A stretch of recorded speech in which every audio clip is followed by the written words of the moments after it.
রহমতুল্লাহ আলাইহিকে নিয়ে ইমাম আবু হানিফা রহমতুল্লাহ আলাইহি যাইতেছেন, আর পাশের থেকে একজন আরেকজনকে বলেন, ইনি সেই ইমাম আবু হানিফা যিনি সারা রাত ইবাদত বন্দেগীতে কাটান, এক সেকেন্ড ঘুমান না, তিনি ইশার উযু দিয়ে ফজরের নামাজ পড়েন।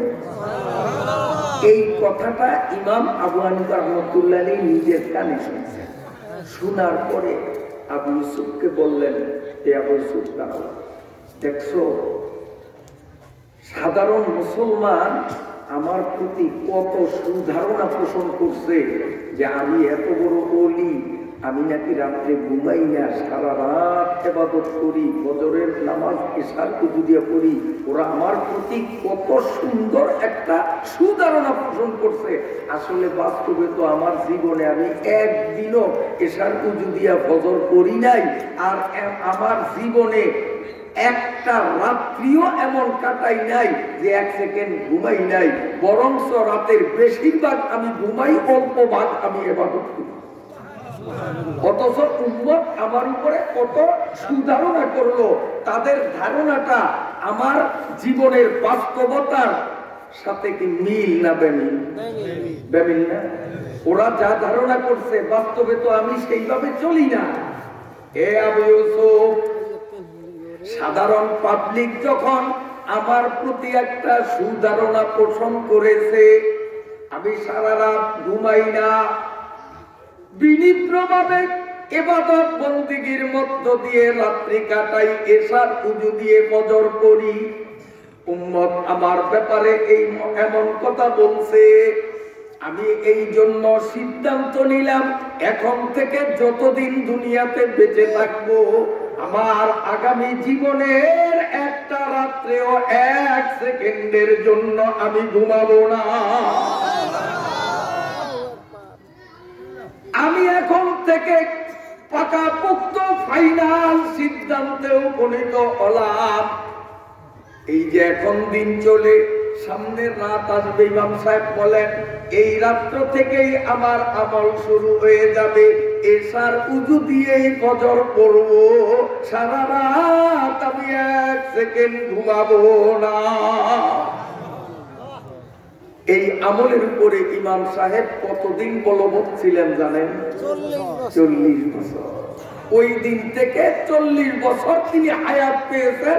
এই 40 বছর বয়সে এক রাত্র তিনি এক সেকেন্ডের জন্য ঘুমান নাই।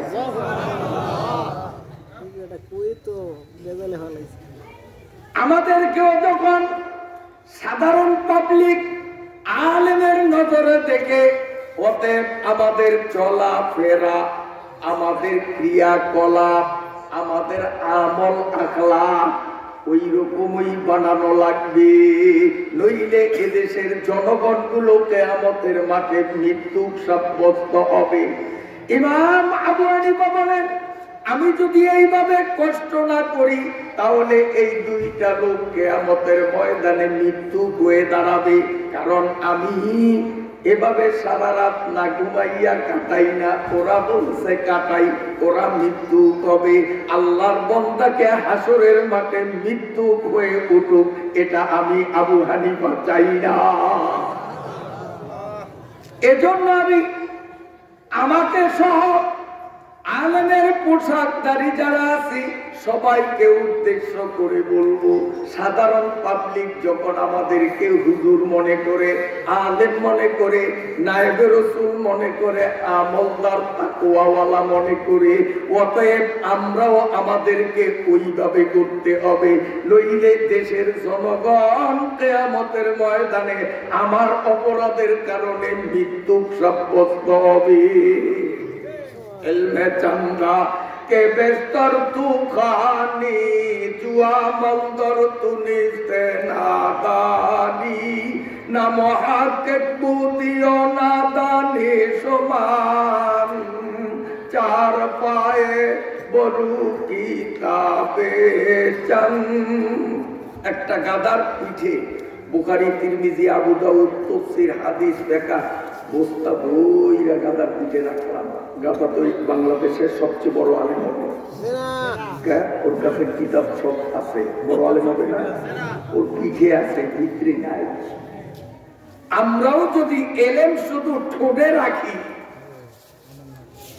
তর্কের তাহাকিক তর্জমা ব্যাখ্যা ভালো করে দিতে পারি, কিন্তু এলেম যদি আমার ভিতরে না ঢুকাই, দেশের জনগণ আমাকে আলেম বললেও আমার আল্লাহর নজরে আলেমের কাতারে আমি হব না। ঠিক না ভাই? ঠিক। এজন্য এলেম যতটুকু হোক না কেন, আমল তার থেকে বেশি হতে হবে। কথা ঠিক কিনা? আপনারা বেজার হইলেন? বেজার হইলেন?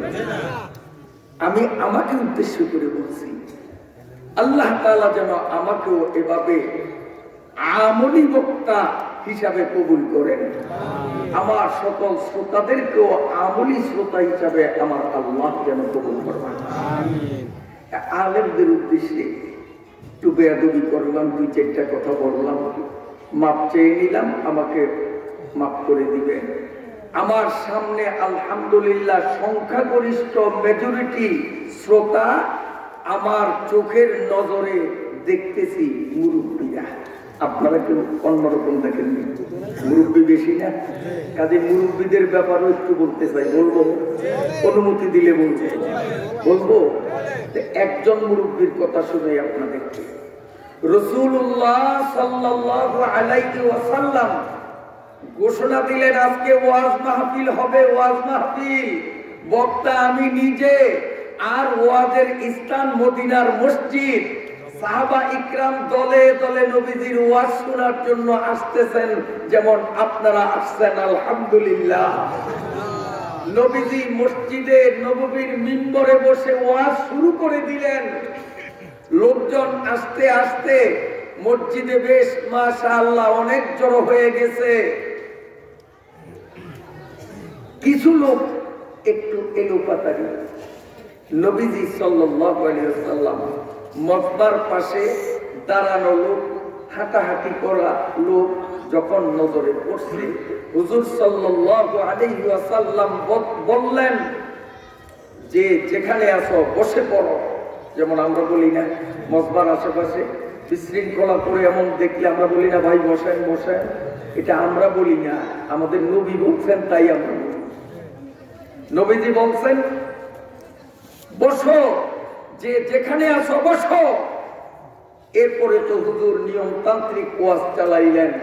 সাহাবা একরাম চুপিসারে বসে বসে একাগ্র চিত্তে আমার নবীর মুখ বিস্তৃত জ্ঞান গর্ব আলোচনাগুলো শুনতেছিলেন। ওয়াজ শেষ হলো। ওয়াজের পর নবী সাল্লাল্লাহু আলাইহি ওয়াসাল্লাম মিম্বর থেকে নেমে মসজিদে নববীর থেকে বের হয়ে কোথায় যাচ্ছিলেন। একটু দূরে গিয়ে দেখেন রাস্তার মাঝখানে এক বুড়া মুরব্বী রুমাল দিয়ে চেহারা আবৃত এভাবে বসে আছে। আল্লাহ পাকের নবী ওই মুরব্বীকে রুমাল আবৃত কারণে ঠিক পান নাই, চিনতে পান নাই। তাই তিনি প্রশ্ন করলেন, চাচা মিয়া আপনি কে? আপনি কে, এখানে কেন? অমনি হযরতে আব্বাস রাদিয়াল্লাহু তাআলা আনহু যখন রুমালটা তার চেহারা থেকে সরিয়ে নিলেন, নবী পাক সাল্লাল্লাহু আলাইহি ওয়াসাল্লামের নজর বুড়ার চেহারায় পড়লো। বুড়ার নজর নবীজির চেহারায় পড়লো। বুড়ার সাথে সাথে জবাব দিলেন, ইয়া রাসূলুল্লাহ, ইয়া হাবিবাল্লাহ, আমারে বুঝি আপনি চিনতে পারেন নাই? আমি আপনার আপন চাচা আব্বাস। নবীজিও চিনছেন, উনিও নবীজিরে চিনছেন, নবীজিও তাকে চাচাবাতিরা, আপন চাচাবাতিরা। নবীজি সাল্লাল্লাহু আলাইহি ওয়াসাল্লাম বললেন, ও চাচা, গোটা আরবের মধ্যে সম্ভ্রান্ত পরিবার হলো কুরাইশ পরিবার, ঠিক কিনা? সম্ভ্রান্ত উচ্চ বংশ হলো কুরাইশ। এই কুরাইশদের মধ্যে আপনি একজন বয়োজ্যেষ্ঠ নেতৃস্থানীয় ব্যক্তি। আপনি বয়সে বড়, আপনি বংশে বড়, জ্ঞান বুদ্ধি নিপুণতায়ও আপনি বড়। আপনার মতো একজন জ্ঞানী গুণী নেতৃস্থানীয় ব্যক্তি বেমানান পদ্ধতিতে রাস্তার মাঝে বসলেন, ব্যাপারটা কেন?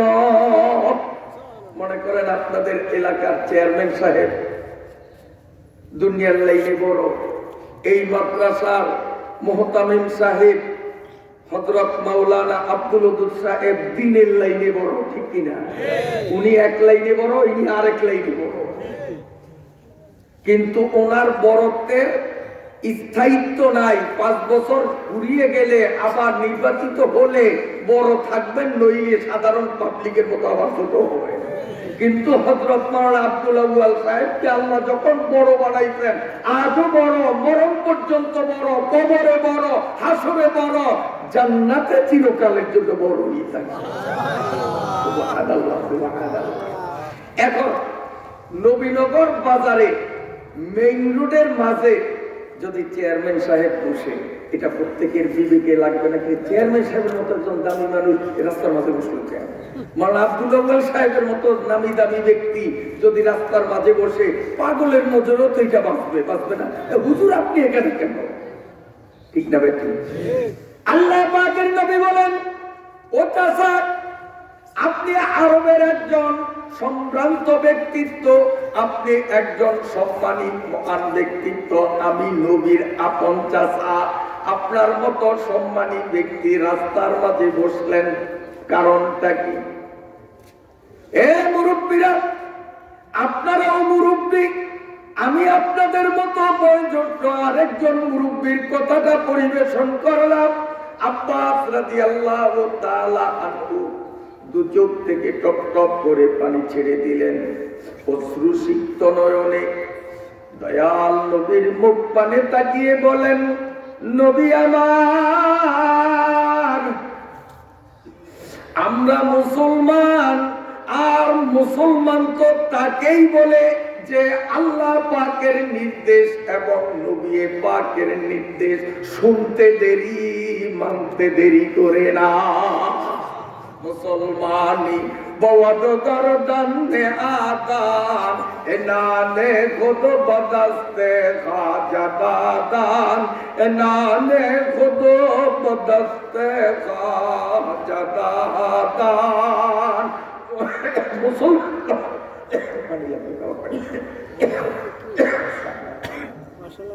আল্লাহ আল্লাহ,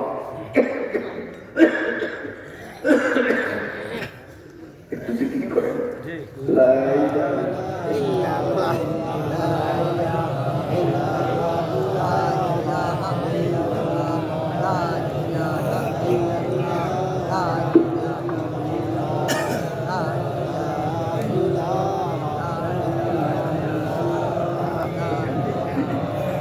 লা ইলাহা ইল্লাল্লাহ মুহাম্মাদুর রাসূলুল্লাহ।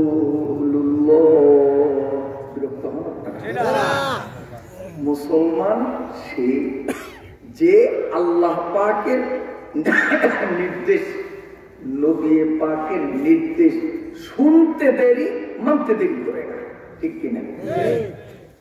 আব্বাস রাদিয়াল্লাহু তাআলা আনহু বলেন, ওগো নবী, আমি বাড়ির থেকে রওনা দিলাম আপনার ওয়াজ শোনার জন্য। আমি আস্তে আস্তে এই পর্যন্ত আসলাম, মসজিদের মিম্বরে বসে বসে আপনি ওয়াজ করতেছেন, কথাগুলো ক্লিয়ার আমি শুনতে পাই। যেমন এখন ওয়াজ করি, যারা মাঠে ঢুকে নয়, রাস্তায় আছে, দোকানে আমার ওয়াজ শোনে না। গো নবী, আপনার কথাগুলো আমি স্পষ্ট বুঝতেছি, আর হাঁটি হাঁটি পা করে মসজিদের দিকে এগুতেছিলাম, ভিতরে মজমার মধ্যে বসে আপনার বয়ান শুনবো। কিন্তু এই জায়গায় আমি যখন আসলাম, আমার কানে আপনার পবিত্র জুবানের এই নির্দেশ পাইলাম যে যেখানে আছো বসো।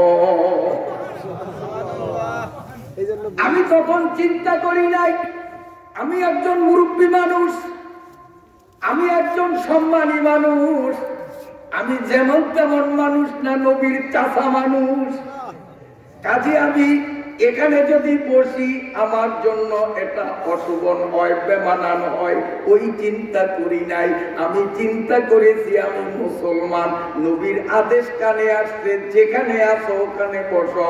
কাজে আমলের নিয়তে এখানেই আমি এভাবে বসে পড়েছি। তাই কিয়ামতের ময়দানে আমার আল্লাহ যদি আমারে প্রশ্ন করে, আব্বাস রে নবীর কথা কানে শুনিয়াও কেন নবীর কথা অনুযায়ী কাজ করলা না, আমি তো মাওলার আদালতে আটকাবো। মাওলার আদালত থেকে নিজেকে মুক্ত রাখার নিয়তে আপনার কথার উপর আমলের জন্য বসে রইলাম। সমাজের মানুষ আমাকে পাগল বলে বলুক, তাতে কিছু আসে যায় না। সমাজের দিকে লক্ষ্য করেন নাই, লক্ষ্য করেছেন আখিরাতের দিকে। আর আমরা আখিরাতের দিকে লক্ষ্য করি না, আমরা লক্ষ্য করি সমাজের দিকে। কথা ঠিক কিনা? নামাজ পড়তে পড়তে কপালে দাগ, মাইয়ার বিয়ার সময় গেট, যুবতী যুবতী মেয়েদেরকে গেটের সামনে ফিতা দিয়া মেহমানের পথ রুদ্ধ করিয়া তারপরে আর কি বক্স বাজাই, কারণ সমাজের সাথে তাল মিলাই আছে না না? হায় সেই বুড়িয়ারা কেমন বুড়িয়া, আর আমাদের বর্তমান দুনিয়ার বুড়িয়ারা কেমন বুড়িয়া। আল্লাহ যখন আমাদেরকে আল্লাহ রসুলের বাণী শোনার জন্য নবীনগর ঐতিহ্যবাহী কাসিমুল উলুম মাদ্রাসার ময়দানের দুদিন ব্যাপী মাহফিলের প্রথম দিনের আখিরি পর্বে, সমাপনী পর্বে আমার মতো গুনাহগার আর আপনাদের মতো নেককারদেরকে আসার জন্য তৌফিক দিলেন। আমরা কি নিয়ত করতে পারি যে আমরা শুধু শোনার নিয়তে শুনবো না, মানার নিয়তে শুনবো? নিয়ত করতে পারি? সবাই পারি? সবাই পারি ইনশাআল্লাহ। আল্লাহ তাআলা আমাদের কবুল করুন। আমিন। দেখেন আবার সেইভাবে আমার থেকে ছায়া রয়েছেন, ব্যথা করলে পানি যে হুজুর আম করে বসায় রাইকা চা খায়, আসলে কাপ চায়ের ভিতরে পানি মুখ লাগাইতে লাগবো না।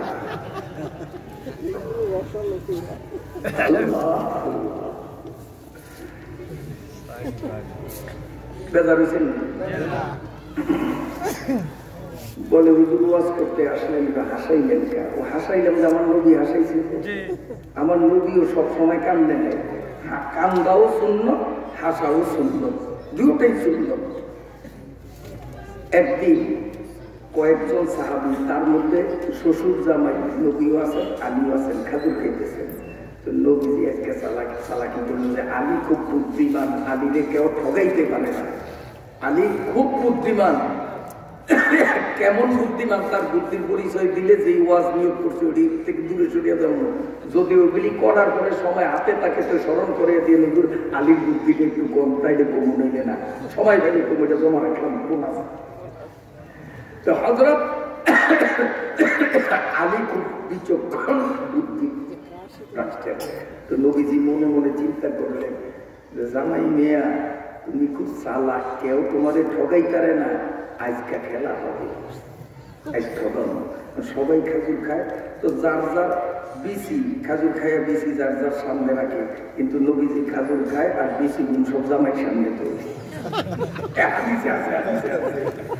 খাওয়া শেষ, নবীজি মুস্কি হাসিয়া কে খাজুর কতটা খাইছ আলী দেখলেই বুঝা যাবে। দেখেন নবী যদি কইতো যে জামাই কত বড় খাও আর এইটুকি খাজুর খাইছ, তোর সামনে কটুকটি আলী, তাহলে নবীর কথা মিথ্যা হইতো না। ওকে আলী একলা আলী, আলী তো আলীরও নবীর তুলো বলে। তো নবীজি কিন্তু এইভাবে কইলে মিথ্যা হয়।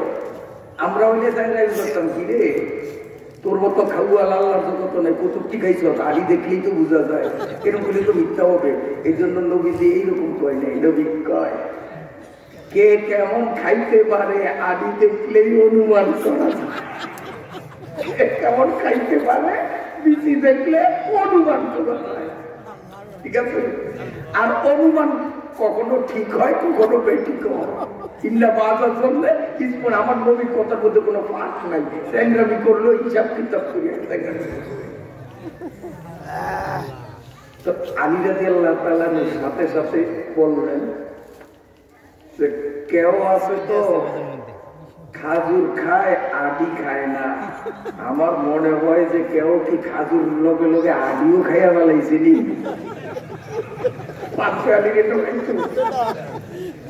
সব স্বামীরা হাসিয়া দিছে, কাজী ওয়াজের মধ্যে কান্দনও সুন্দর, হাসনও সুন্দর। আমরা ইনশাল্লাহ উভয় সুন্দর তবু আমল করার চেষ্টা করি, কখনো কান্দি কখনো হাসি। সুবহানাল্লাহ কই এটি সব জমা রাখবেন। সুবহানাল্লাহ, আলহামদুলিল্লাহ, নাউজুবিল্লাহ আগামী দিনের জন্য। আজকে কেউ করেন না, কারণ আজ সব শেষ হয়ে গেলে কাজ থাকবেন না, কইতেন পারবেন না। সব জমা রাখিয়ে দিন, করেন না কেউ। আল্লাহ বেজার হয়েছেন? আল্লাহ ঠিক। আব্দুল্লাহ আরেকজন দুনিয়ার কথা কোন নাম হইল আব্দুল্লাহ ইবনে মাসউদ। নবীজি মসজিদে মিম্বরে বসিয়া ওয়াজ করেন। আব্দুল্লাহ ইবনে মাসউদ একটু দেরিতে আইছেন, সবাই বসিয়া গেছে। উনি আসিয়া আল্লাহুম্মা আফতাহলি বলিয়া ডাইন পা মসজিদের ভিতরে দিছে, বাম পা এখনো বাইরে, ঢুকে সারেন নাই। ঠিক ওই অবস্থায় নবীজির মুখ থেকে আওয়াজ বাইর হইল, এ বসো বসো। শব্দের সাথে সাথে আব্দুল্লাহ ইবনে মাসউদ বসিয়া গেলেন। তার শরীরের অর্ধেক গড়ে অর্ধেক বাইরে, গড়ে বাইরে বসে। তো নবীজি ওই দিকে আর খেয়াল করেন নাই, নবীজি তো ওয়াজ করতেছেন। ওয়াজের পরে যখন নজর পড়ছে তখন ডাকছে, ডাইকে কে আব্দুল্লাহ, তুই তো আমার সকল সাহাবীদের মধ্যে একজন সম্মানী মানুষ। আর সম্মানী মানুষ পাগলের মতো বুঝলি, পাগলও তো হয়তো বাইরে বসে, নইলে ভিতরে, ঘরে বাইরে। এইটা কোন কায়দার বসা? একটু মাথার তারটা ছিঁড়ে গেল। তো আব্দুল্লাহ ইবনে মাসউদ কয়, না আমি এক পাও ভিতরে আর এক পাও বাইরে, ওই অবস্থায় আপনার মোবারক জুবান থেকে শব্দটা শুনতে পেলাম, বসো।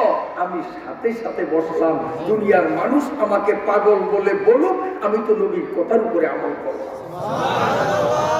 ওয়াজ তো শুনতে লেকিন আমল করতে नहीं, वाज तो सुनते हैं लेकिन हम अमल करते नहीं, गर अमल करते तो हम पर दिन बुरे आते नहीं। दिन ब दिन नाजुक जमाना आ रहा है भाइयों, तो करेगा कर भी कुछ होश में आते नहीं। আমার এই মজলিসে সংখ্যায় কম বেশি যাই হোক কিছু উলামা ইকরাম উপস্থিত হয়েছেন, বলেন আলহামদুলিল্লাহ। আমি উলামা ইকরামদের উদ্দেশ্যে একটু বললাম, অনেক মুরব্বীরা আছেন, মুরব্বীদের উদ্দেশ্য একটু বললাম। দুইজন মুরব্বীর ঘটনা শুনাইলাম, বেজার হইছেন? এই মজলিসের মধ্যে মাদ্রাসা পড়ুয়া অনেক তালেবে ইলমদেরও দেখা যায়, আলহামদুলিল্লাহ আলহামদুলিল্লাহ। এবার তালেবে ইলমদের উদ্দেশ্যে যদি বলি রাগ করবেন? বলবো। এরপরে স্কুল কলেজ পড়ুয়াও কিছু চেহারা দেখা যায়, ওদের উদ্দেশ্য বলার সুযোগ দিবেন কিনা? যত আইটেমের শ্রোতা আমার নজরে পড়ে, একটু একটু কইরা সবাইকে একটু আমি ছোঁয়া দিতে চাই। কি করবো? নইলে হুজুররা দোয়া দিব, মুরব্বীরা দোয়া দিব, ওদের দোয়াও আমার দরকার আছে। দরকার আছে না? বলবো ইনশাআল্লাহ। এই তালবে আমরা শোনো, খেয়ালে শোনো। আমাদের মেঘনার পূর্ব পাশের জায়গার নাম কি? নোয়াখালী। এ অনেক আগের কথা, তখন হাটাজারি মাদ্রাসার জন্ম হয় নাই, অনেক আগের কথা, ব্রিটিশ পিরিয়ড। এই নোয়াখালীর একটা ছেলে মাদ্রাসায় পড়ে, তার নাম হলো নুরুল্লাহ। কি নাম? নুরুল্লাহ। ছেলেটা আদব কায়দায়, আমলে, আখলাকে, ভদ্রতায়, শিষ্টাচারে সব দিক দিয়া সে ছিল অতুলনীয়। কিন্তু মেধা, জেহান, কিতাব বই পড়িয়া মুখস্থ করা, বোঝার মতো কোনো যোগ্যতা ওর মধ্যে ছিলই না। একবারে বোকা, একদিনও ক্লাসে সবক শুনিতে পারত না। পরীক্ষার খাতায় শুধুই প্রশ্নপত্র দেখিয়া হুবহু তাই লিখত, উত্তর লেখার মতো যোগ্যতা ওর ছিল না। এই নুরুল্লাহ মিসকাত জমাত অর্থাৎ কুলা পর্যন্ত নোয়াখালীতে পড়ছে। তখন দাওরা পড়ার মতো ব্যবস্থা আমাদের এই অঞ্চলে ছিল না। তখন দাওরা হাদিস বা টাইটেল পড়ার জন্য ইন্ডিয়া গেছে। সাহারনপুর মাদ্রাসা তখন খুব নামি দামি মাদ্রাসা, এখনো বড় মাদ্রাসা, ওই মাদ্রাসায় ভর্তি হল। ওই মাদ্রাসার শাইখুল হাদিস যিনি হুজুরের রুমে গিয়ে হুজুরের কাছে নিজের পুরা বৃত্তান্ত বলছে যে হুজুর, আমি তো আল্লাহ আমারে জেহান কম দিছে, মিসকাত পর্যন্ত পইরা আসছি, আমারে কিচ্ছু জিজ্ঞাসা করলে আমি হুজুর বলতে পারবো না। এখন দাওরা পড়তে আসছি, দাওরা হাদিস বুখারী পড়ার মতো যোগ্যতা আমার আল্লাহ আমারে দেয় না, আমি কি করব হুজুর? তারপরেও আমার চেষ্টা হাসরের মাঠে যাতে আল্লাহরে বলতে পারি, আল্লাহ তুমি জেহান দেও নাই, আমি তো চেষ্টা ছাড়ি নাই। বুখারী শরীফ তো কাঁধে বহন করিয়া আমি ক্লাসে গেছি আইছি, হয়তো এই ছিল আল্লাহ আমারে মাফ করতে পারে হুজুর, এই জন্য আমি দাওরা পড়তে আসছি। তবে আমার একটা অভ্যাস, আমি দেশে যখন ছিলাম উস্তাদদের খুব খিদমত করতাম।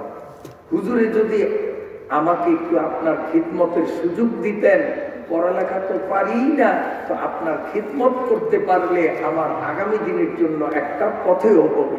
হুজুর ওর কথায়, ওর ব্যবহারে খুব সন্তুষ্ট। হুজুর বললেন, বাবা আমার কয়েকটা গরু আছে, গরু পালতে পারবা? হুজুর আমি দেশে হুজুর গরু পালছি, আমার অভ্যাস আছে, আমি সব পারবো, খেতে খামারের কাজ জানি হুজুর, সব আমি করবো।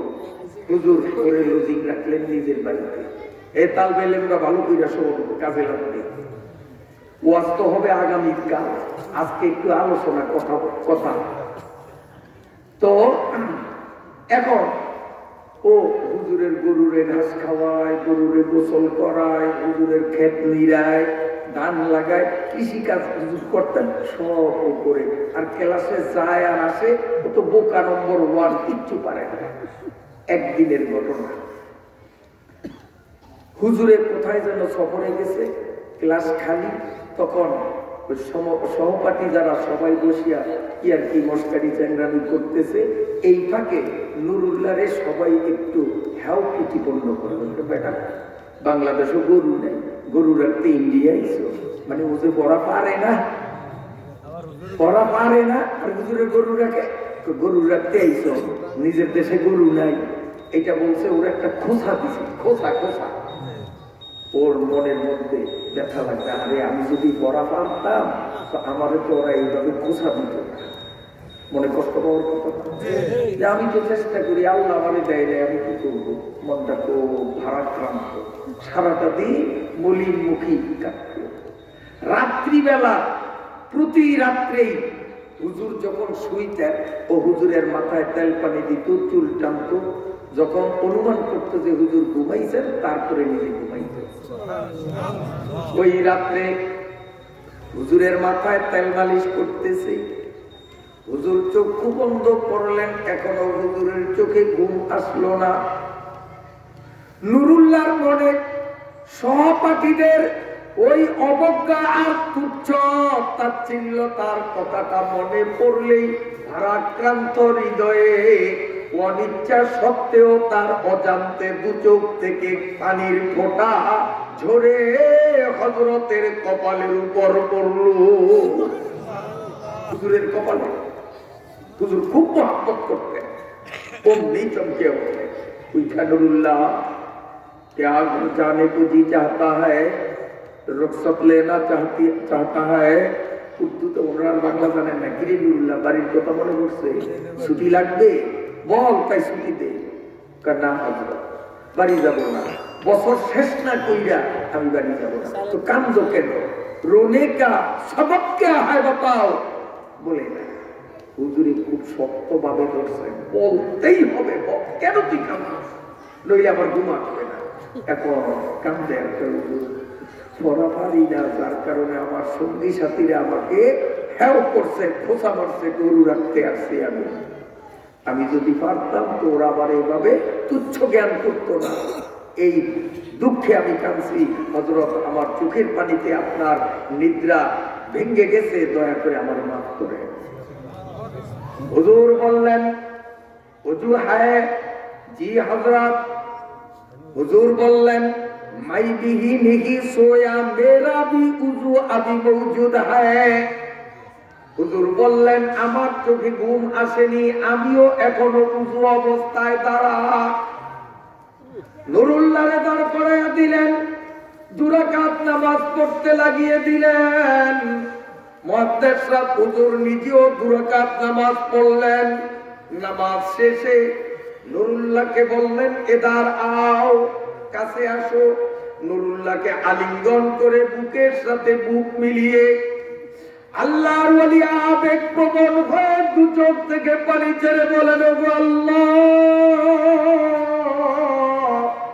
তোমার গুদামে জেহালার মেধার কোনো অভাব নাই। আমার নুরুল্লাহরে তুমি জেহান না দিতে ওরে আমি ছাড়ব না। রব্বুল আলামিনের কাছে বিনাইয়া বিনাইয়া উস্তাদ যখন ছাত্রের জন্য দোয়া করে, উস্তাদের দোয়া ছাত্রের জন্য আসলো ছাত্রের ব্যবহারে, না দোয়া জোর কইরা নেওয়া যায়? এ তালবে ইলমরা খুব খেয়ালে শোনো, দোয়া বড় জিনিস। আল্লাহর ওলি কিছুক্ষণ পর্যন্ত কাঁদেন আর বলেন, মাবুদ গো, তোমার গুদামে জেহানের কুল কিনারা নাই, ওখান থেকে আমার নুরুল্লাহরে একটু জেহান দিতে তোমার কি সমস্যা? আমি উস্তাদ আব্দুল্লাহ, আল্লাহ তুমি আমার ছাত্রের জন্য আমার দোয়া কবুল করা লাগবে। হে মা বাপ কে বাপ, হে মা বাপ, হে মা বাপ কে বাপ, হে মা বাপ, জিয়াদা সবুসে হক উস্তাদো কা। এই তালবে ইলমরা কবিতাগুলির অর্থ বলবো না, তোরা অর্থের দিকে খেয়াল কর, সময় লাগবে বিদায় অর্থ বলবো না।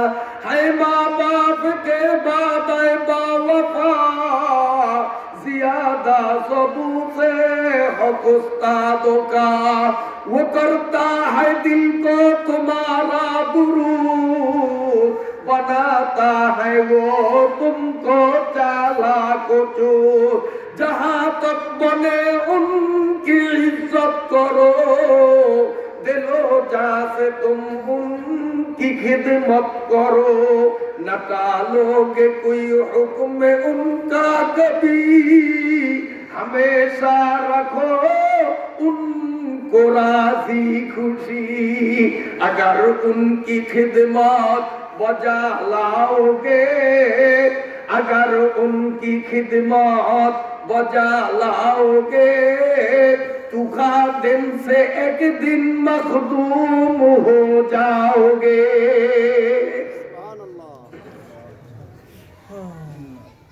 মুহাদ্দিস সাহেব কিছুক্ষণ দোয়ার পরে নুরুল্লাহকে ছেড়ে দিয়ে বললেন, বাবা लालटेन लेकर बुखारी खोल के बैठ जा, सफ़े अव्वल से आखिर सफ़ा तक सिर्फ कुरान उल्टाते रहना, एक हरफ तुझे पढ़ने की जरूरत नहीं। सुभान अल्लाह। एरे নুরুল্লাহ হেরিকেনটা দিয়া বুখারী শরীফ খুলিয়া প্রথম পৃষ্ঠা থেকে শেষ পৃষ্ঠা পর্যন্ত 30 পারা বুখারীর শুধু পাতা উল্টা, একটা অক্ষর তোর পড়া লাগবে না, শুধু পাতা উল্টা। এবার হযরত শুয়ে পড়লেন, নুরুল্লাহ এক এক পাতা পাতা করে বুখারীর উল্টাইতে উল্টাইতে রাত্র ৩টা বাজলো। ঠিক ৩টার সময় আল্লাহর ওলি মুহাদ্দিস সাহেব হুজুর উস্তাদ গায়ের লেপ ফেলে দিয়ে তিনি উঠলেন। এদিকে নুরুল্লাহর শেষ পৃষ্ঠা পর্যন্ত উল্টানো হলো। আল্লাহর ওলি বললেন, প্যারা নুরুল্লাহ, क्या खबर? নুরুল্লাহ বলেন, আলহামদুলিল্লাহ उस्ताद जी, मैं बुखारी का हाफिज बन गया। उसने सुल्तान नी मुसल्लम मरूरा निस्ते कसरा जोराए चुआ तेरा। ওই শক্তিমান আল্লাহ আজও আছে কিনা? এখনকার তালবে ইলমরা উস্তাদের খিদমত কতক্ষণে করবে? সবক মোতালেয়া, পিছনের মোতালেয়া, আগামী সবক মোতালেয়া কখন করবে? মোবাইল টিপাই তো তারা সময়ের মিল পায় না। ভুল বলছিনি মোবাইলরা সাইয়ে মৌলকটা একই মোবাইল তালবেলরা দিলের কান দিয়া শোন। মোবাইলরা সাইয়ে মৌলকটা একই তরকে আলা জেম্বে বায়াত আয় আমি মোবাইলরা মারে কাতিল মিশুমার কাতুয়ানি अब मोबाइल कुन हजार मारे कातिल सोए गुरिस्ता बारात मोबाइल तो सोए জাহান্নাম বারাত। আগেকার যুগের তালেবে ইলমরা আল্লাহর ওলি হইয়া যাইতো। বর্তমান জমানার আল্লাহ মাফ করুক, মাদ্রাসা পড়িয়াও অধিকাংশ তালেবে ইলমরা জাহান্নামমুখী। শুধু ফেসবুক আর ইউটিউব। ঠিক না বেটি? মারে কাতিল সোয়ে গুরিস্তা বারাত মোবাইল তো সোয়ে জাহান্নাম বারাত। ও তালবে ইলম, স্কুল কলেজ পড়ুয়া আমার স্টুডেন্ট বন্ধুরা, মোবাইল পানা সাপ জাতির সাপের থেকেও মারাত্মক। কারণ জাতি সাপে আঘাত করলে তোমার ঠিকানা হবে কবরস্থান। আল্লাহ না করুক টাচ মোবাইলে আঘাত করলে নিশ্চিত তোমার ঠিকানা জাহান্নাম। মোবাইল তো সোয়ে জাহান্নাম বারাত। নুরুল্লাহ কি খবর? হুজুর আলহামদুলিল্লাহ আমি বুখারী শরীফের হাফেজ। না বাড়ি যে কোয়েন অন কোয়েন না সুবহানাল্লাহ।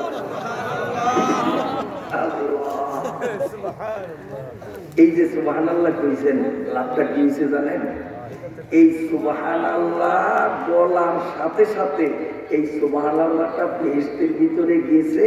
এটা আটির মতো বীজের মতো গিয়া বেহেশতের জমিনের মধ্যে বপন হইছে।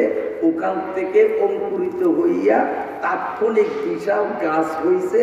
যেই গাছের ছায়া এত বড় 500 বছর লাগবে একটা ঘোড়া এই কিনারার থেকে ওই কিনারা দূরে। এই গাছ আরো একটা হইছে, এই সামনের কয়েকজনের গাছ আরেকটা হইছে। পিছনে যতবার বলবো ততবার আপনারা বলবেন যে হুজুর গাঁজাখুরি কথা। সুবহানাল্লাহ কইলাম নবীনগর মাদ্রাসায় বসিয়া, আর জান্নাত হইল ওরে বাবা সিদরাতুল মুনতাহার উপরে। এই সুবহানাল্লাহ তো তাড়াতাড়ি হয়ে গেল কেমনে? আল্লাহ নিতে পারে না। এই আপনারা জানেন বিজ্ঞানীরা রকেটে চড়িয়া মঙ্গল গ্রহে চন্দ্রে গেছে যে জীবনে শোনেন নাই? আচ্ছা, রকেট কি স্টিমারের মতো বড়? একটা ছোট। আর যেই যানবাহনটা যত বড় ওর জ্বালানি তেল রাখার টাঙ্কিটাও তো ওই অনুপাতে। একটা মোটর সাইকেলের তেলের টাঙ্কি আর একটা ট্রাকের তেলের টাঙ্কি এক সমান কথা কন না? ওইটা ছোট, এটা টাঙ্কিও ছোট। ওইটা বড়, ওইটা টাঙ্কিও বড়। ঢাকা আর লালমোহনের লঞ্চ ট্রাকের থেকে ছোট না বড়? ওইটা টাঙ্কিও যায় দেখে নত বড়, ঠিক না? এখন রকেট বড় না ছোট? একটা ছোট, প্রাইভেট কারের মতো ছোট্ট। তো এটা টাঙ্কিও তো ছোট্ট। এইটার তেল কয় কেজি কয় লিটার আর ধরে? এইখান থেকে মঙ্গল গ্রহ যাইতে লক্ষ লক্ষ কিলোমিটার এই ছোট টাঙ্কির তেল ঘুরে গেলে আকাশে মনে হয় তেলের দোকান আছে। তাহলে ওরা গেল কেমনে গেল কেমনে শোনেন, এই রকেটটা যেই বিমানবন্দর থেকে উড়াল দিছে মঙ্গল গ্রহে যাওয়ার জন্য, অল্প তেল নিয়ে আমার টাঙ্কিতে যা ধরছে তা অত কয়েক কিলোমিটার গেলেই শেষ হয়ে যাবে। এরপরে তেলের দোকান ওই হাওয়ার মধ্যে নাই, ওটা তো আগুন ধরবে, জ্বলবে, ওরা মঙ্গল গ্রহে যাইতে পারবে না। এই জন্য রকেট উড়াল দেওয়াইবার আগে এমন একটা কম্পিউটার মেশিন তৈরি করছে, ওই মেশিনের ভিতরে অনেকগুলি সুইচ আছে। যখনই এই রকেট উড়তে উড়তে ওর টাঙ্কির তেল কমিয়ে যায়, অল্প তেল আছে, কিছুক্ষণ পরেই তেল ঘুরাইবে, ওতে আগুন ধরবে, তখন এই মাটিতে কম্পিউটারে লাল বাতি টিপ টিপ টিপ টিপ কইরা জ্বলে। তখন এখানে লোক বসাতেও বোঝে যে তেল ঘুরিয়ে গেছে। পাশেই আছে তেলের টাঙ্কি, তেলের টাঙ্কির সাথে আবার এমন একটা কম্পিউটার তৈরি করে তারা বসে আছে, যেই এই কম্পিউটারে লাল বাতি জ্বলে তখন ওই কম্পিউটারের বটনে এভাবে চাপ দেয়, চাপ দেওয়ার সাথে সাথে ওখানে খালি টাঙ্কি আবার বইয়া যায়। আবার যাইতে যাইতে যখন টাঙ্কি ফুরে যায় তখন এই দুনিয়াতে লাল বাতি জ্বলে, আর এখানে টিপ দেয়, এই টাঙ্কির থেকে ওই টাঙ্কিতে তেল লোড হয়ে যায়। সেকেন্ডের মধ্যে যদি মানুষ যদি তেল মাটির থেকে হাজার হাজার লাখ লাখ মাইল দূরে পৌঁছাইতে পারে, নবীনগর মাদ্রাসার ওয়াজ ময়দানের থেকে আমার আল্লাহ সুবহানাল্লাহর আদি জান্নাতে নিতে পারে কিনা? এখন নুরুল্লাহ কি কয় যে হুজুর আমি বুখারী শরীফের হাফেজ। ফজরের নামাজ হলো, হুজুর ফজরের নামাজের পরে বুখারী শরীফ পড়াইতেন। ওই দিন হুজুরের পাগড়িটা নুরুল্লাহ মাথায় হুজুরে পড়ে গেছে, হুজুরের লাঠিটা ওর হাতে দিছেন, হুজুরের জামাটা নুরুল্লাহর গায়ে পড়াইয়া দিলেন, দিয়া বললেন নুরুল্লাহ তুমি ক্লাসরুমে যাইয়া বলবা যে হুজুরের আজকে ক্লাসে আসবেন না, তিনি বিশ্রাম করতেছেন, আমাকে বুখারী শরীফ পড়ানোর জন্য পাঠাইছে, তুমি একটু আজকে বুখারী শরীফ পড়ে আসো। কাগরে পড়াইব, কাগরে ওই যারা কোথা দিছে, যারা পারে না পারো গিয়ে এখন যাইতেছে বুখারী পড়ানোর। যাইয়াই যখন ওরা দেখলো যে হুজুরের পাগড়ি, হুজুরের জামা, হুজুরের লাঠি, সবাই তো কাঁপছে যে নুরুল্লাহ এমন বেয়াদব না যে হুজুরের জিনিস লয়ে আবার আক্রমণ করবে। কিছু পোলা পাই না এমন বেয়াদব, এগুলোর কপালে এলেম নেই, এগুলি আলেম হবে না। যে হুজুরে নাই, এই ফাঁকে হুজুরের সাইকেলটা নিয়ে কয়েক রাউন্ড ঘুরবে লালমোহনার নবীনগরে, আছে না নাই? এগুলি বেয়াদব। হুজুর নাই রুমের মধ্যে, হুজুরের চৌকিতে হুজুরের চেয়ারে বসে ব্যাত একটা নিয়া দেখা যায় আমি বড় হুজুর, আমি এরকম বেয়াদব মার্কা পোলা পাই আছে না, এগুলির কপালে এলেম নেই, এগুলি আলেম হবে না। ওগুলি আলেম হইল শয়তান মার্কা আলেম হবে, আলেম মার্কা আলেম হবে না। উস্তাদ থাকলেও তার জিনিস নিয়া জিনিস ধরা যাবে না, উস্তাদ যখন নাই তখনও উস্তাদের জিনিস নিয়ে বাহাত্রামি করা যাবে না। ঠিক আছে তো? সবাই কইজা কেমন দিছে, নুরুল্লাহ তেমন বেয়াদব না, টুপি পাগড়ি লাঠি সব যখন দেখা যায় কে জানে কি হয়েছে, কাই তরে খোঁচা দিছি, ও আবার কোন খোঁচা দিছে, সবাই ভয়ে তাকে। নুরুল্লাহ जय अस्सलाम वालेकुम मेरे भाइयों साथियों, एक जरूरी ऐलान सुनिए। हजरत इस्तराहत फरमा रहा है, आज दरसगाह में हजरत की तशरीफावरी नहीं होगी, मुझे दर्स बुखारी की इजाजत मिली, तुम अपनी अपनी किताबें खोल कर बैठ जाओ, आज मैं तुम्हें बुखारी पढ़ाऊं। तो हुजूरे आसबे ना, हुजूरे आसबे ना, তোমরা বুখারী শরীফ নিয়ে বসো, আমি উস্তাদ হয়ে আসছি, তোমাদেরকে আজকে বুখারী শরীফ আমি পড়াবো। ছাত্ররা বুখারী শরীফ খুলছে, খুইলা ওই নিত্যদিনের মতো আজও বুখারী শরীফ একটা খুইলা নুরুল্লাহ সামনে দেয়। নুরুল্লাহ का भाई एक बात सुनिए, मेरे सामने बुखारी खोलने की कोई जरूरत नहीं है, मैं बुखारी के हाफिज बन चुका, फिर तुम्हें बुखारी पढ़ाने को आया, तुम अपनी अपनी किताबें खोल के बैठ जाओ, मैं ना देख कर तुम्हें आज बुखारी पढ़ा दूंगा। কার দোয়া? উস্তাদের দোয়া, আল্লাহর দয়া। ঠিক আছে কি? এ তালবে ইলমরা, তুমি ক্লাসে যত ভালো হও, পরীক্ষায় যত ভালো রেজাল্ট করো, তোমার চলাফেরায় তোমার কার্যক্রমে যদি উস্তাদের মনে ব্যথা আসে, উস্তাদ হাত তুলে মুনাজাত করা লাগবে না, বদদোয়া দেয়া লাগবে না, অটোমেটিক আল্লাহর দরবারে বদদোয়া লেগে যাবে। তোমার চলনে যদি তোমার উস্তাদের অন্তর খুশি হইয়া যায়, হাত উঠাইয়া মুনাজাত করা লাগবে না, অটোমেটিক মাওলার দরবারে উস্তাদের দোয়া কবুল হইয়া যায়।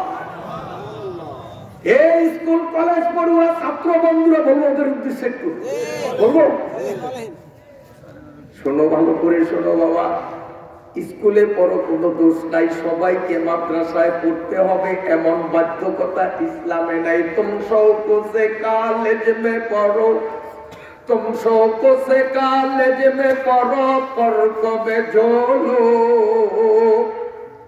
तुम शौक से कॉलेज में पढ़ो, पर कब चलो, लेकिन एक बात के तुम अपनी हकीकत को न बोलो।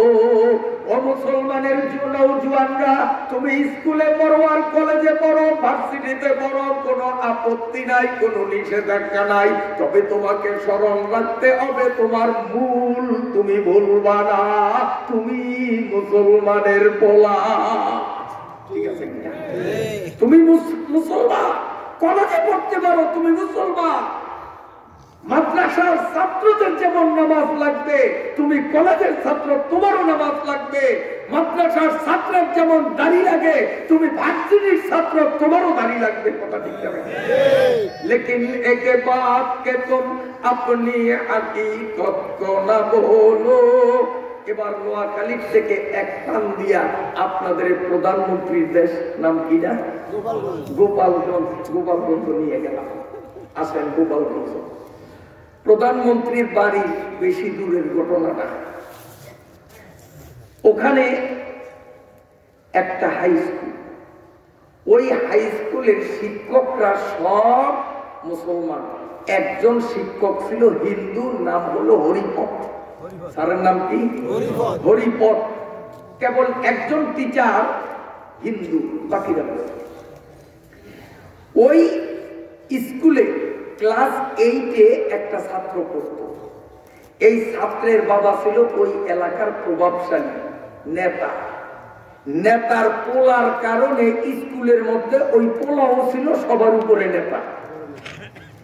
ওর কথা শুধু স্যারেরা ছাত্ররা শুনতো তাই না, স্যারেরাও শুনতে বাধ্য হতো, কারণ ওর যদি সাথে যদি ব্যামিল বাজে, তোর বাপের সাথে আমাদের ব্যামিল, আর তোর বাপের সাথে ব্যামিল হইলে তো চাকরি নয়, বুঝলেন না? শিক্ষকরাও ওর অত্যাচারে অতিষ্ঠ ছিল, কিন্তু বলতে পারে না, অ্যাকশন নিতে পারে না। ক্লাস 8-এর ছাত্র, কিন্তু যারা এসএসসি পরীক্ষা দিবে ওদের মাথায় লবণ রেখে বলি, পুরা স্কুলে তার মাথা পড়ে। একদিনের ঘটনা, এপ্রিল মাসের 1 তারিখ, এপ্রিল ফুল পালন করিনি গ্রামে, আল্লাহর প্রতি কম, শহরে আছে যা ওটার বিষয়ে আলোচনা করব না, যেহেতু এখানে গ্রামের মানুষ এপ্রিল ফুল বোঝেও না। তো ছাত্ররা যখন বোঝো এপ্রিল ফুল কোন মুসলমানের জন্য জায়েজ নয়, এপ্রিল ফুলকে যারা উপভোগ করবে সন্ন্যত করে লেখো, মুসলমানের নাম কাটা যাবে, তুমি খ্রিস্টান হয়ে যাবে সাথে সাথে। এপ্রিল ফুলের ব্যাখ্যা দেব না, তাই ওয়াজ থেকে দূরে যাবো। এটা যাদের বলছি ওরা বুঝছে, আপনাকে বোঝার দরকার নেই, না বুঝছেন ভালোই আছে। এখন এপ্রিল মাসের 1 তারিখ, মানে সেদিনকে কারে কত ফাটকি দিতে পারে, লজ্জা দিতে পারে, এতে কোনো দোষ নাই। তো ওই ছাত্র নেতার প্রভাব ও তার সহপাঠীদেরকে বলে, আজ তো এপ্রিলের 1 তারিখ, আজকে আমাদের বিজ্ঞান স্যার হরিপদ স্যার উনি তো আমাদের পিরিয়ডে আসবেন, প্রথম পিরিয়ডে বিজ্ঞান পড়ান। আজকে স্যারের লজ্জা দেব কেমনি?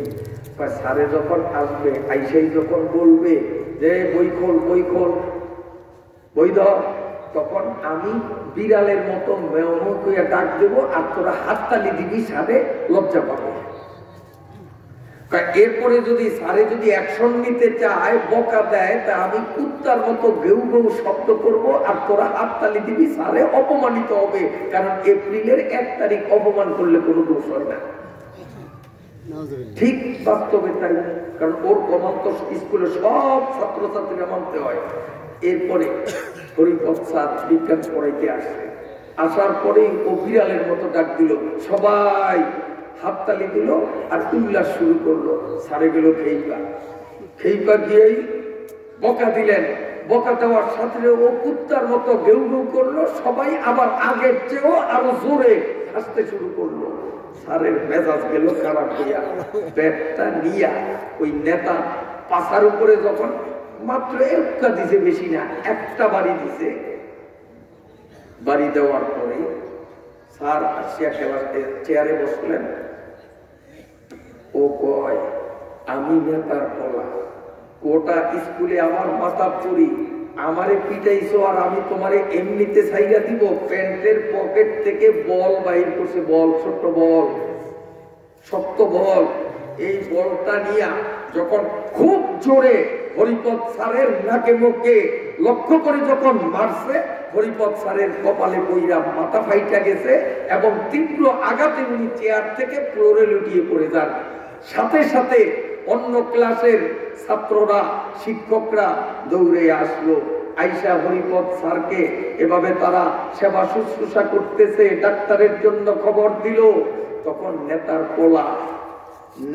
পোলা মনে মনে চিন্তা করলো যে আমি যেই কাজটা করলাম, বিচার তো অবশ্যই একটা হবে, যেহেতু মহা অপরাধ করছি, স্যারের মাথা ফাটাইছি। তো আপাতত স্কুল থেকে আমি পালিয়ে গেলেই মোটামুটি বাঁচবো, পরবর্তীতে পরিস্থিতি ঠান্ডা হলে অসুবিধা নেই, আমি যেহেতু নেতার পোলা, পরিস্থিতি সহজেই শান্ত হবে। এই যুবক, এই ছাত্রটাকে, সেদিন তো 8-এর ছাত্র, এই ঘটনাটা আমি কেন বললাম? এই ছাত্রটা যেদিন দাড়ি সাদা, চুল সাদা, মোচ সাদা, এইরকম বুড়া বয়সে শেখ হাসিনা প্রধানমন্ত্রীর বাড়ির পাশে একটা বাজার আছে, নামটা মনে নাই, ওই বাজারে একটা হুইল চেয়ারে বসা আর একটা মেয়ে হুইল চেয়ার ঠেলতেছে, আর বুড়িয়া ভিক্ষুক মানুষের কাছে ভিক্ষা চায়, আমারে আল্লাহর ওয়াস্তে 10টা পয়সা দেন, দিলে দেন, না দিলে না দেন, তবে বেয়াদবি কেউ কইরেন না। আমারে আল্লাহর ওয়াস্তে 10টা পয়সা দেন। তখন 10 পয়সা খরচ দিত, এর বেশি দিত না, অনেক আগের কথা। মেয়েটা হুইল চেয়ার ঠেললে আর বুড়িয়া যার চুল দাড়ি মুখ সব পাইকা গেছে। এই বুড়িয়া বলে, আল্লাহর ওয়াস্তে 10টা পয়সা দেন, যদি নাও দেন খবরদার কেউ কিন্তু বেয়াদবি করিবেন না। ওনার বুলি একটা, মাদ্রাসার ঢাল বেলে একটা, ওনার পিছে পিছে হাঁটলো। ব্যাপার কি, জীবনে বহু ভিক্ষুক দেখছি, এমন স্লোগান দেওয়ার মতো ভিক্ষুক জীবনে দেখি নাই। আল্লাহর হস্তে 10টা পয়সা দেন, বলবে বেয়াদবি কেউ করবেন না, এই কথাটা যে উনি বারবার বলেন, নিশ্চয়ই এইটার কোনো কি আছে, রহস্য আছে। এই মাদ্রাসার তালবে এলেন, বুড়িয়ার পিছে হাঁটতেছে আর শুনতেছে। বিকাল 3টার দিকে বাজার যখন শেষ হয়ে গেল, ওই দেশে হাট মিলে দিনে, আমাদের দেশে হাট মিলে রাত্রে, দিনের 3টা-4টার দিকে যখন হাট ভেঙে গেল, ওই মেয়েটা হুইল চেয়ার ঠেলতে ঠেলতে বুড়িয়ারের গ্রামের দিকে নিয়ে চললো। মাদ্রাসার তালবে এলেমটাও পিছনে পিছনে যায়, দেখি বুড়িয়ারে কই নেয়। দেখলো একটু দূরে ভাঙ্গা পুরা শীর্ণ জীর্ণ লতা পাতার একটা ঘর, ওই ঘরের সামনে নিল। আমি গিয়ে সালাম দিলাম, চাচা মিয়া একটা কথা জানতে চাই, জীবনে বহু ভিক্ষুক দেখেছি, কিন্তু বেয়াদবি কেউ কইরেন না এমন কথা কোন ভিক্ষুকের বলতে দেখি না। আপনাকে রোজ রোজ এই কথাটা বলতে শুনি, কারণটা কি? বুড়িয়া বলেন, বাবা ডিস্টার্ব করিস না, অবশ্যই কারণ আছে, আজ বলবো না। সারাদিন রোদের মধ্যে ভিক্ষা করতে করতে আমি ক্লান্ত, নার্ভাস, গোসল করবো, খানা খাবো, এখন কথা বলবো না, অন্যদিন। ওই মাদ্রাসার তালবে ইলম বলে, চাচা মিয়া অন্তত সংক্ষিপ্ত আকারে হলেও আমাকে বলতে হবে, না শুনে যাব না। অমনি বুড়িয়া দুই চোখের পানি সারিয়া কান্দে। আর এই যে ক্লাস 8 এর ছাত্রের ঘটনা শুনাইলাম, ওই বুড়িয়া কান্দে আর বলে, সেদিন ক্লাস 8 এর সেই নেতৃত্ব দানকারী নেতার পোলা আমি ছিলাম। মাথার থেকে রক্ত পড়ে আমি বিচার থেকে বাঁচার জন্য স্কুল ত্যাগ করব। যখন এই রুম থেকে নেমে মাঠের মধ্যে আসলাম, খা রুদ্র আকাশে, কিন্তু আমি মাঠে নাই দেখি আমার চোখে অন্ধকার, অমাবস্যার রাত্রের মতো আমি চোখে কিছু দেখি না। তখন আমি মনে মনে স্থির করলাম, নিশ্চয় আমার শিক্ষকের অভিশাপ আমাকে ধরেছে। তখন গেট কোন দিকে আমি তাও চোখে দেখি না, আর স্কুলের চতুর্দিক দিয়ে কাটা জাতীয় এক ধরনের গাছের বেড়া দেওয়া ছিল। ওই বুড়িয়া বলে, আমি তখন জীবন বাঁচাবার জন্য আন্দাজে দৌড় দিলাম। গেট আমি চোখে দেখি নাই, ওই কাঁটার সাথে ধাক্কা খাইয়া আমার শরীর চিরিয়া গেল, আমি অজ্ঞান হইয়া যাই। স্কুলের ছাত্র শিক্ষকরা আমার ধরাধরি কইরা লাইব্রেরিতে নিল। হরিপদ স্যার আর আমি দুজন দুই বেডের উপরে শোয়া। ডাক্তার আনলো, আমাদের চিকিৎসা চলতেছে। মোটামুটি একটু সুস্থ যখন হলাম, হরিপদ স্যারকে তার বাড়িতে নিয়ে গেল, আমাকেও আমার বাড়িতে পৌঁছানো হলো। কিন্তু যখন এই বাড়িতে পৌঁছলাম, আমার গায়ে কেমন যেন শীত শীত লাগে, জোর জোর ভাব। এরপরে দেখলাম আমার হাত দুইটা কেমন যেন পিন পিন পিন পিন করতেছে, হাত অবশ হয়ে আসতেছে। আমার আব্বা জমিদার মানুষ, আমারে তাড়াতাড়ি ঢাকা পঙ্গু হাসপাতালে নিয়ে যায়। ডাক্তাররা পরীক্ষা নিরীক্ষা করিয়া বলে, নেতাজি আমাদের চিকিৎসা বিজ্ঞানের বিধান মতো আপনার ছেলেকে যদি বাঁচাইতে চান, তার দুইটা হাত বগল থেকে কেটে ফেলতে হবে। তার উভয় হাতের রক্তগুলো পচে গেছে, এই বিষাক্ত রক্ত যদি তার বডির মধ্যে ঢুকে, তাহলে আপনার ছেলেকে আর বাঁচানো যাবে না। তখন বাবা বংশই দিয়ে দিল, আমার হাত দুইটা ডাক্তাররা কেটে দিল। ব্যান্ডেজ করে আমাকে যখন আবার ফরিদপুর গোপালগঞ্জের বাড়িতে আনলো, আমি তখন অসুস্থ হই নাই। হঠাৎ দেখি আমার দুইটা পা কেমন যেন ঝিনঝিন করতেছে, পা দুটি আমার অবশ হইয়া যায়। আমার আব্বা কাল বিলম্ব না করে, যেহেতু আমার আব্বা ছিলেন জমিদার, আমার আব্বা ছিলেন রাজনৈতিক লিডার, প্রভাবশালী ব্যক্তি, অগাধ সম্পদের মালিক, আমার আব্বা আমাকে ঝটপট আবার পঙ্গু হাসপাতালে ফিরিয়ে আনলেন। ডাক্তাররা পরীক্ষা নিরীক্ষা করে বলেন, জমিদার সাহেব, পোলা যদি বাঁচাইতে চান, রানের গোড়ার থেকে পা দুইটা কাটা লাগবে, নইলে পোলা বাঁচানো যাবে না।